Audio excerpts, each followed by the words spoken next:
What's up, motivation team? How y'all doing today? Today is Wednesday. Happy Wednesday, everybody. Y'all, thank y'all for supporting. Thank y'all for liking. Thank y'all for doing all the things y'all been doing for this channel. And y'all, if y'all haven't done so already, thank the Lord that you woke up this morning also. Go tell your family you love them. Go tell them good afternoon, good morning, good night, whatever time it is where you at. And let's go ahead and get into today's verse of the day. And today we got Proverbs chapter 24, verse 16. For though the righteous fall 7 times, they rise again, but the wicked stumble when calamity strikes. And I read that out of the NIV version. The righteous can be confident in this very word and use that confidence to strengthen themselves and never give up, even though they may fall. God will protect and preserve his righteous ones, but the wicked shall fall and stay down. It is your first time trying the righteous route, like trying to go on this walk, trying to walk by faith and not by sight, you gonna fall for sure. And this verse right here it tells you it's okay. You may fall 7 times, 50 times. As long as you get back up and keep going, you gonna complete your journey. You gonna complete it for sure. And that's all I gotta say. Y'all let me know what y'all think down below. And let's go ahead and get into the word. They're gonna get to the book. And today we're in chapter 15. The Lord said to Moses, speak to the Israelites and say to them, after you enter the land I am giving you as a home, and you present to the Lord food offerings from the herd or the flock. Y'all heard that? Did y'all, man, what am I highlighting? Highlight. Speak to the Israelites and say to them, after you enter the land I am giving you as a home. Hold on, let me read from my notes. Israel is at their lowest point at the moment. They just rejected God's promise to bring them into Canaan. So now they have to wander the wilderness for 38 years until the next generation of faith could come into the promised land. God cared for them, and these laws had built-in promises that God would lead them there and wouldn't leave them in the wilderness forever. God said, when you, not if, he said, when you come into the land. And in these instructions for the offerings to cover sin, Israel, at their point of failure, they needed to be reminded of sacrificial atonement. So, this chapter is going to be talking about the offerings that Israel had to do after entering the land. Everyone who made the sacrifice had to bring it with the thanksgiving of grain and the joy of wine. God didn't want no complaining people to bring sacrifices to him.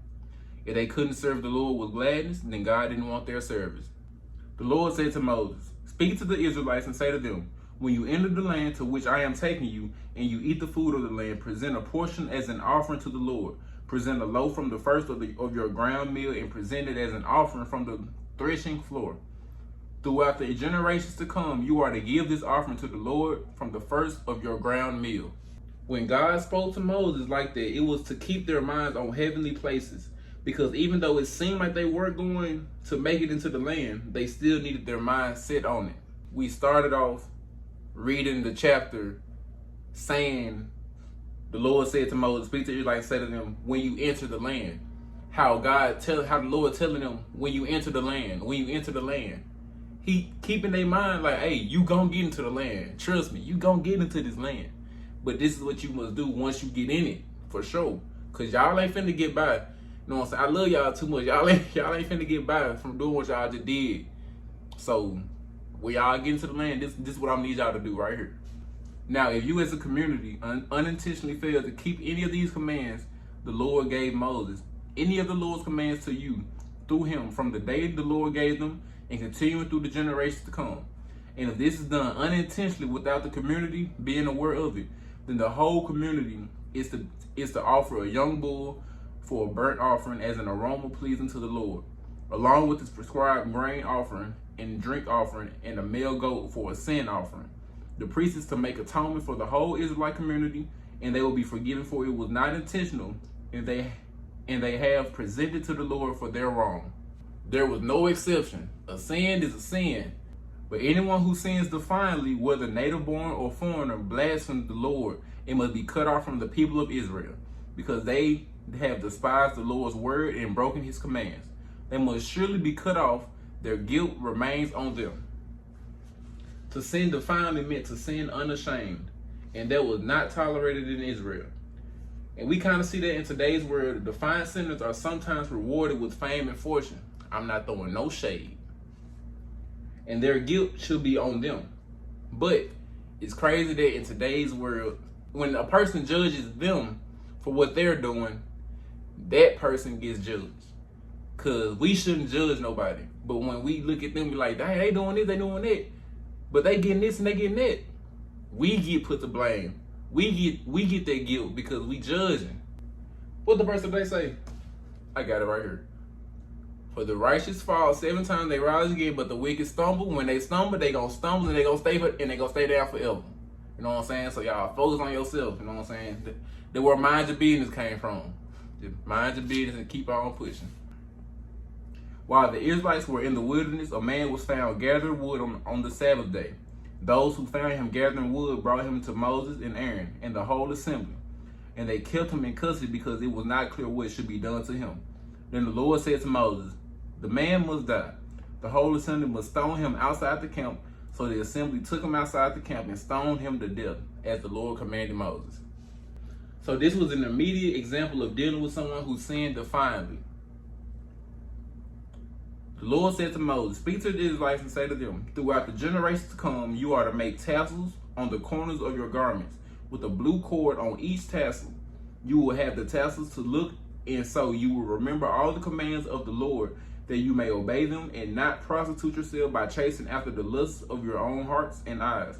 Then you will remember to obey all my commands and will be consecrated to your God. I am the Lord your God who brought you out of Egypt to be your God. I am the Lord your God. And yes, I highlighted that right there. For sure, Ski. I highlighted that because I'm going to read it again. You will have these tassels to look at, and so you will remember all the commands of the Lord, that you may obey them and not prostitute yourself by chasing after the lust of your own hearts and eyes. We can see an Israelite being tempted into sin and catching a glimpse of his clothing, that he could remind himself that he's a child of God and not a child of the sin he is about to commit. Now, can't y'all see that though?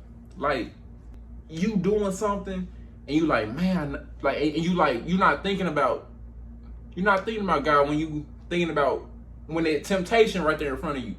But then when you just do one of these right here, and you see that right there, you see something that, or a chain or something, like you see something on you that reminds you of God. And you like, you know what? I'm tripping. And you walk away. I need something like that.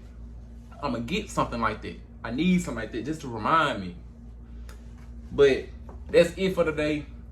Short video. Y'all let me know if y'all enjoyed it. Let me know about what y'all think about the verse today. Proverbs chapter 24, verse 16. Let me know what y'all think about that verse. And y'all have a blessed day. I'll see y'all tomorrow. I'm out.